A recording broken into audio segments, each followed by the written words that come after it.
À Winsenbach, dans le nord du Bas-Rhin, se situe le ARL Schneider qui compte 650 truies et leurs suites en essor-engraisseur, ainsi que 85 hectares cultivés en maïs, blé et orge. Début 2017, Freddy Schneider, gérant d'exploitation, se fait démarcher par une personne souhaitant racheter son terrain et son lisier pour monter une unité de méthanisation. La conjoncture porcine n'étant pas bonne à ce moment-là, il se pose la question de le réaliser lui-même et franchit le pas après quelques semaines de réflexion.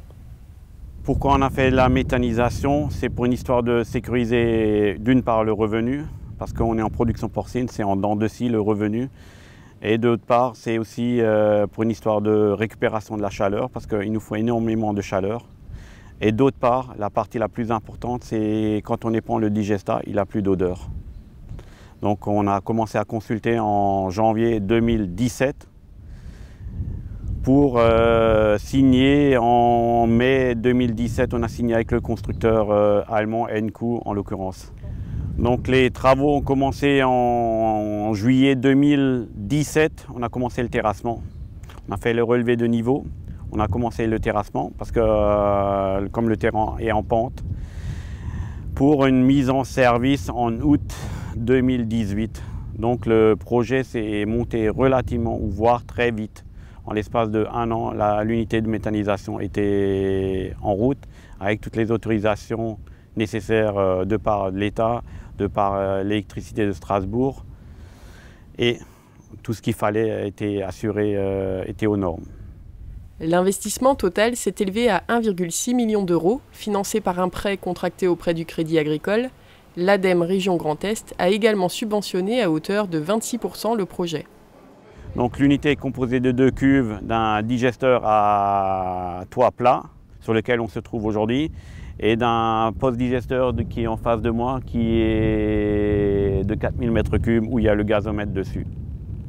Pour les intervenants sur l'installation qui ont été choisis, c'est Construction Fritz de Trimbach pour les silos, System Wolf pour les cuves, Henku pour la partie automatisation et tout ce qui est à voir avec la méthanisation.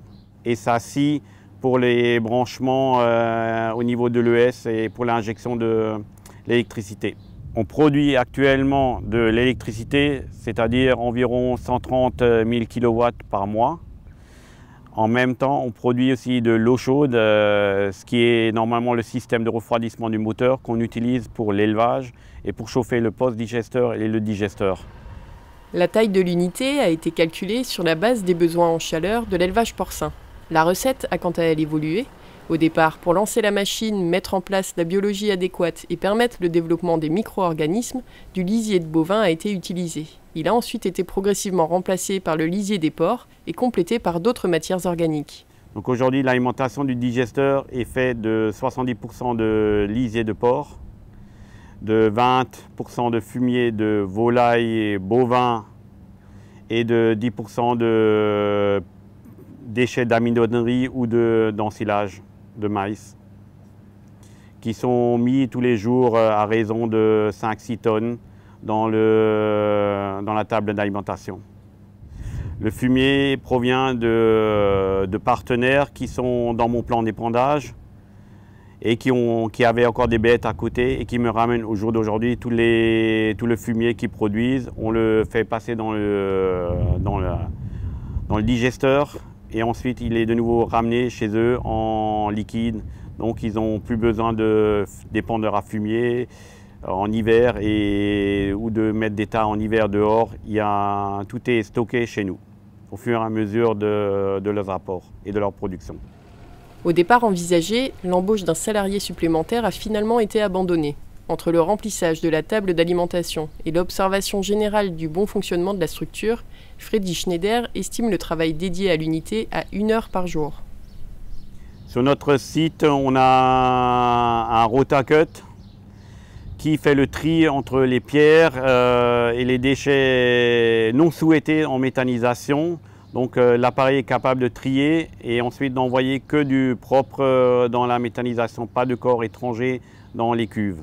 Le projet tourne depuis le 28 août 2018.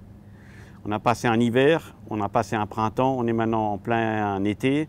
Point de vue problème, il n'y en avait pas eu. On est vraiment très satisfait du constructeur. Projet futur ou voir ce qu'on peut faire, c'est-à-dire agrandir, mettre une deuxième cuve, un deuxième digesteur à côté, mais ça c'est dans le moyen terme. Bien que l'hiver n'ait pas été rude cette année, la chaleur produite n'a pas couvert l'intégralité des besoins.